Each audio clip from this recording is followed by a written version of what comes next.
Hey YouTube, it's Erin, and I am the Handbag Housewife, and I'm back again with another video.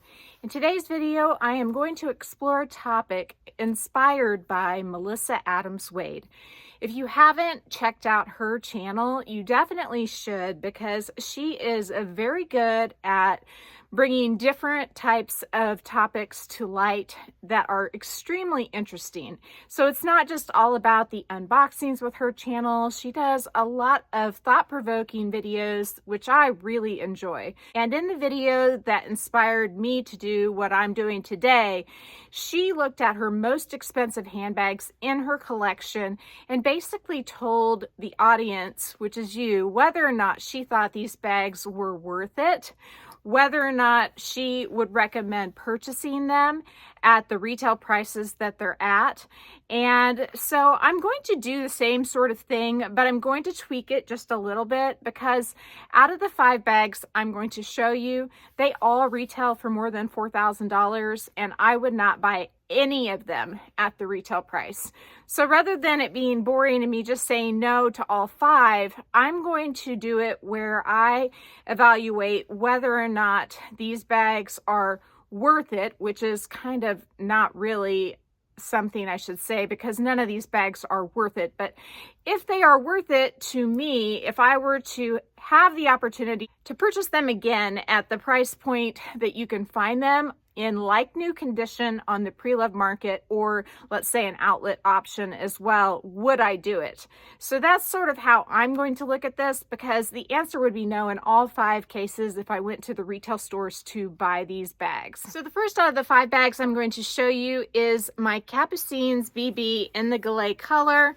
I have her decked out with a chain that I picked up from a Facebook reseller named Rochelle Malian from another Capucines, but I wanted to bedazzle this one, and so that's what I did. And the Capucine bag like this, the last time I checked, retailed for around $6,800 or $6,700. And I just want to say that at that price, there is no way I would buy this bag. And there are a couple of main reasons why. The first one is that you can get these bags in like new condition on the pre-loved market for at least $2,000 or $3,000 off minimum. And so to spend upwards of $7,000 on a handbag for me is just out of reach. I would never have this bag if that was the case. In this situation, I traded a few bags plus some money for this particular handbag. And when I did that, I ended up, I guess, paying around $4,000 or a little more for this bag, if you consider what I paid for each of the bags that I traded. And that's a pretty good deal for a $7,000 bag. Would I do it if I was just paying the cash outright? I don't think I would. I mean, I've worn this bag a couple of times and I was surprised at how functional it is. This bag is super easy to grab with this top handle. The top handle feels really good. It's like a flat surface on the underneath, and it's super comfortable to grab. The leather on it is a Tyrolean pebbled leather, and it feels amazing. It feels substantial, durable, thick. I really love the feel of the leather. I have here the strap that it came with, but I also have a guitar strap that's really comfortable to wear with this bag that I got with my Damier Ebene Speedy 20. So if I were to do that, I would take this off, put the guitar strap on, and of course take this off. And when you look inside the bag, I have inserts in here, but it is fully leather lined. And so it does make it a bit heavy, but when you wear it crossbody, it is very comfortable despite the weight. I weighed it today with this strap and no inserts inside, and it was about 2 pounds and 4 ounces. So it is not a lightweight bag at all. In fact, when I first got it, I felt like it was heavy.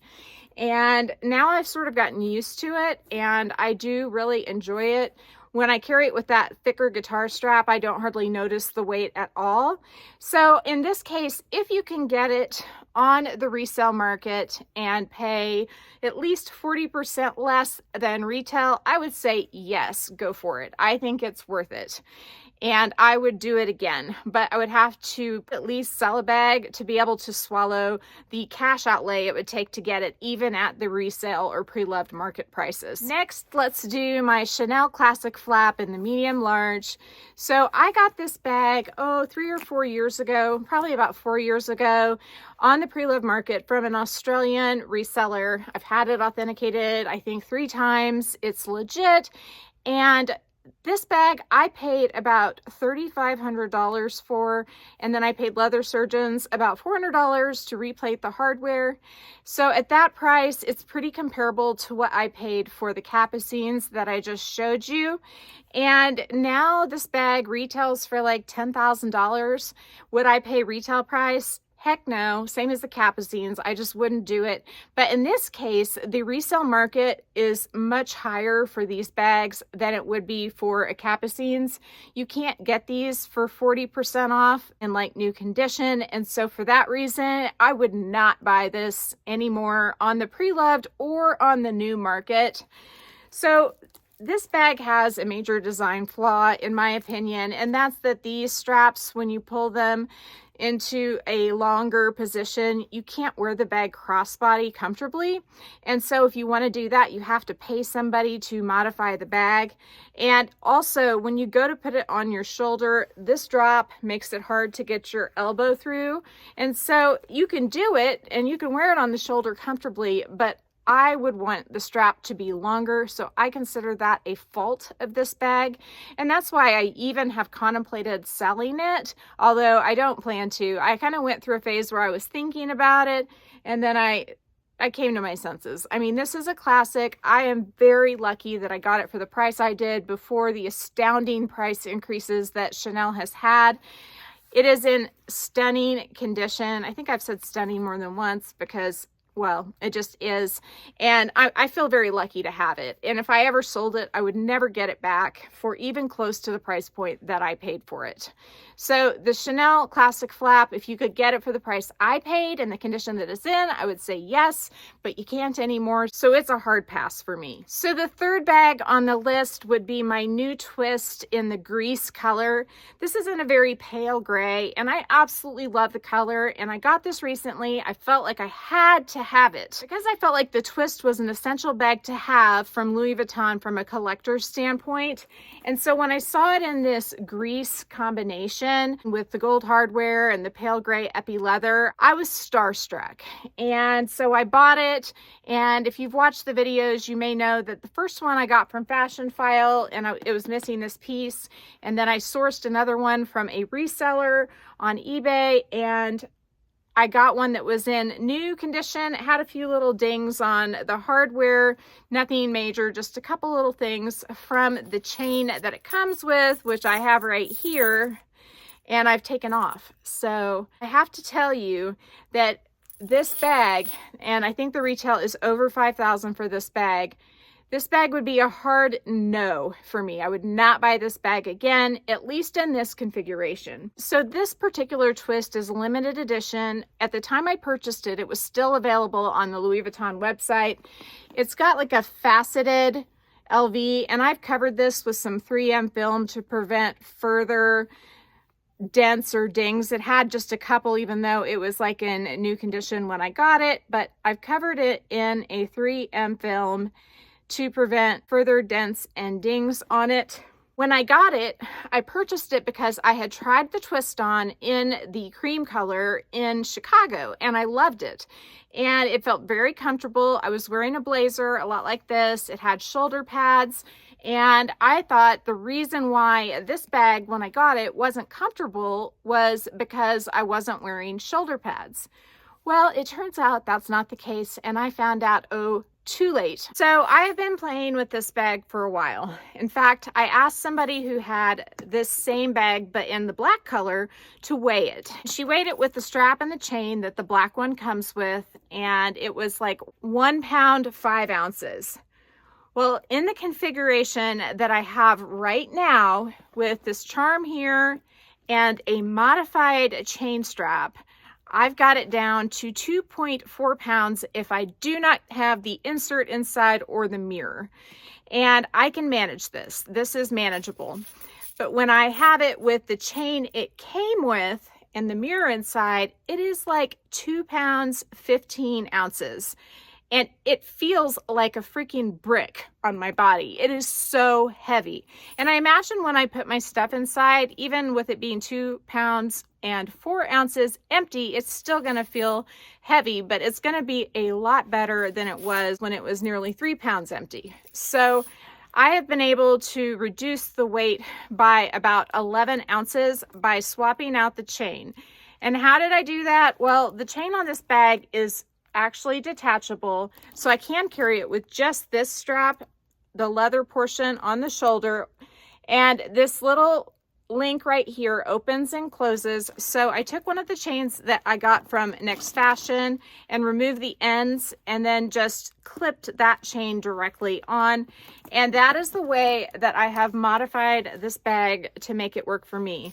Because while this chain is absolutely breathtaking, by itself, it weighs like 9 ounces, and that is insane. It is so heavy. I can feel the weight of it in my hand right now. I might use this as a shoulder strap for my favorite in the new model. I think that would be kind of fun as a long shoulder strap since that bag is particularly light. But for a bag that's already heavy, having a 9-ounce chain on it it's just too much. It's just too much. So my advice on this is if you're looking at the twist handbags, be aware there can be a substantial weight difference depending on the particular model that you get. And why do I think this one is so much heavier? I mean, it's about a pound heavier than the regular black one is with the silver hardware.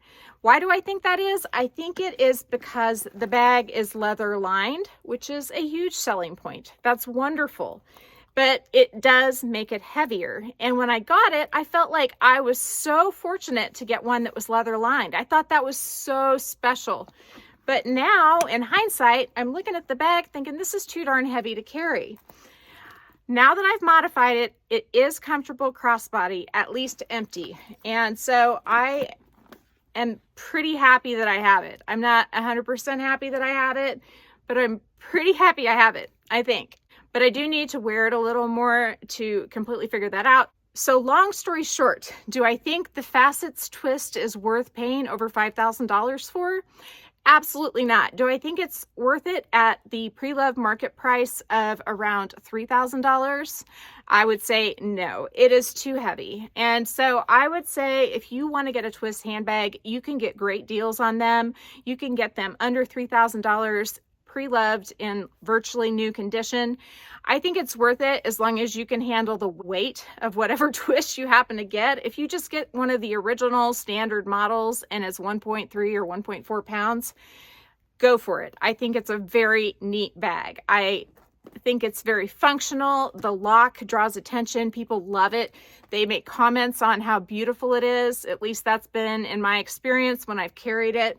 The epi leather, if you get one of the epi leather ones, is extremely durable and it's just gorgeous. And I do think it's going to work for me now that I've swapped out the chain, but I think it's sad that I had to do that for a bag this expensive and that it wasn't factored in when they were making it.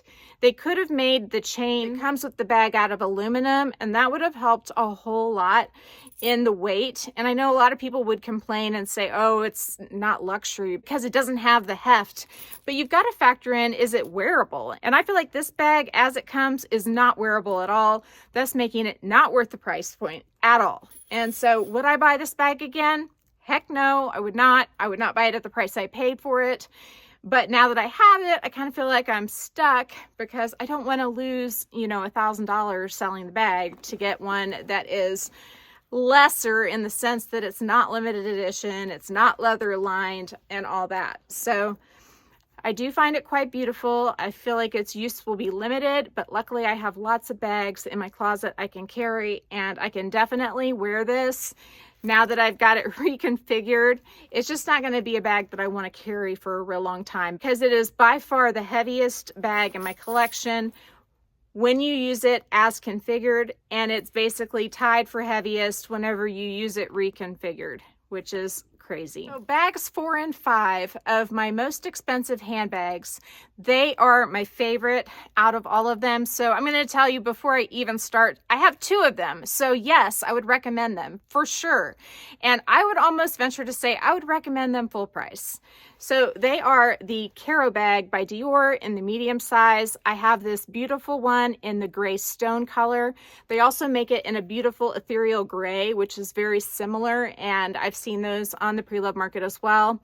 This bag retails for $4,600. You can have one shipped to you from Hawaii for $4,300 and whatever your local tax rate is, plus a shipping fee of $60. You can also get these pre-loved for around $3,000 to $3,400 in pretty much like new condition. You can luck out and get them for under $3,000 sometimes. So you're getting a nice discount, but it's not a huge discount compared to, let's say, the Capucines, where the retail's around $7,000 and you're getting those for a price that's very comparable to what you can get these for. So this bag is the only one that I would say, if you have the money and you want a brand new bag, I think this bag is worth it at the store at this point. They haven't raised the prices up like they've done with the Lady Dior. It could still be considered a good deal in terms of a luxury handbag. The strap is completely removable. It is very comfortable, shoulder or crossbody. And by the way, the twist bag is not comfortable on the shoulder because the chain digs in. I don't know why, but that epi leather shoulder strap, I think it just, for some reason, the whole weight of the bag goes on the chain, whether I'm using my modified chain or I'm using the chain that it came with. The weight of the bag ends up on the chain. I've tried shortening it a little bit. It doesn't matter. So this bag is really only manageable crossbody, while this one is extremely comfortable shoulder or crossbody, making it the most versatile out of this whole bunch. It has a leather lining.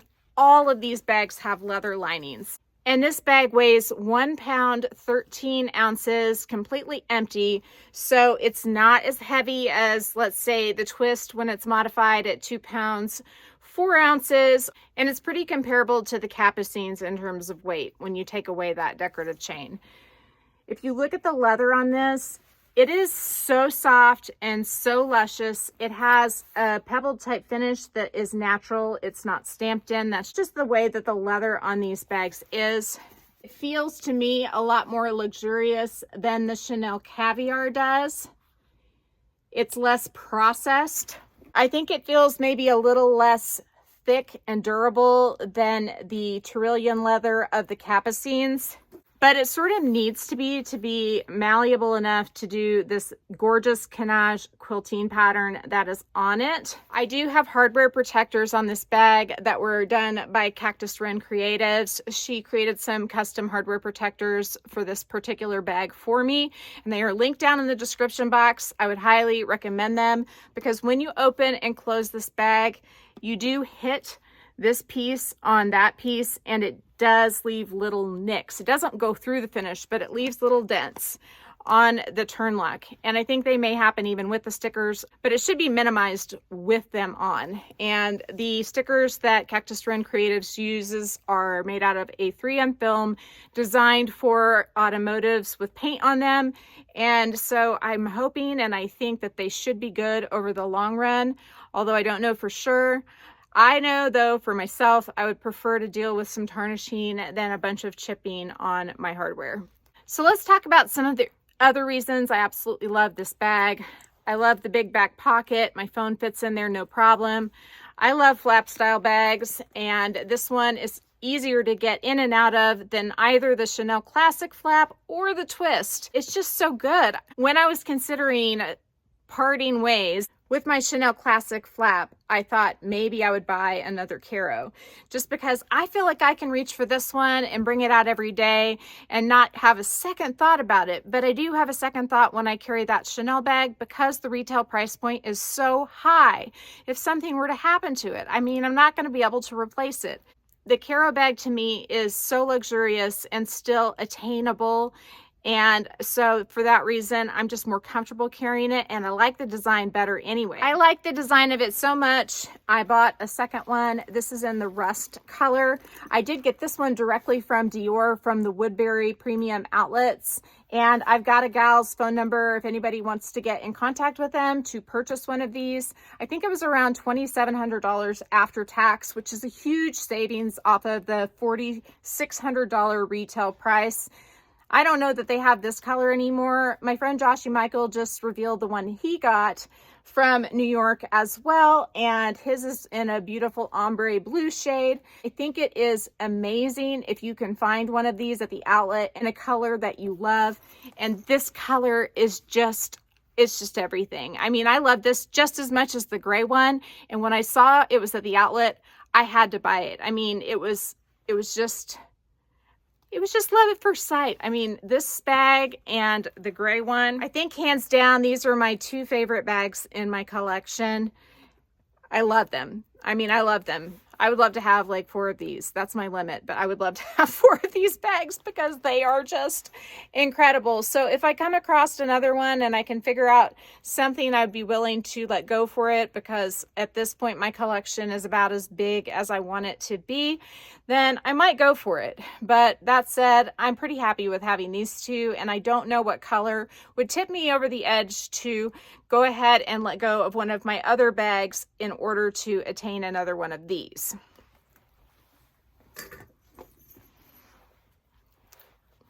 So with all that said, I hope I've shared enough information to help you make informed decisions about some of these pricier bags that I have in my collection. Like I said, I wouldn't pay retail for any of them except for maybe the Caro.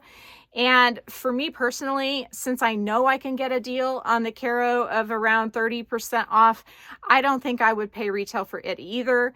But out of all of them, if I were to pay retail at the boutique, that would be the one I would do. And I'd probably do it through Hawaii Boutique just because I would save, you know, around $250 on it with that particular avenue. So I hope you've enjoyed this video. Thank you so much to Melissa Adams Wade for inspiring me to do this. Go check out her video down below. It is awesome. It was very thought-provoking, obviously, which is why I'm rambling on today like I am. If you like this video, please give me a big thumbs up. If you haven't subscribed to my channel yet, what are you waiting for? Do it and ring the notification bell so that you are notified of future exciting content such as this. Also, go find me on Instagram. The name there is the same. It's the @ then the Handbag Housewife, all lowercase. You can DM me there, or you can email me at thehandbaghousewife@gmail.com. If I don't hear from you, I will see you again real soon. Take care and have a fabulous day. Bye.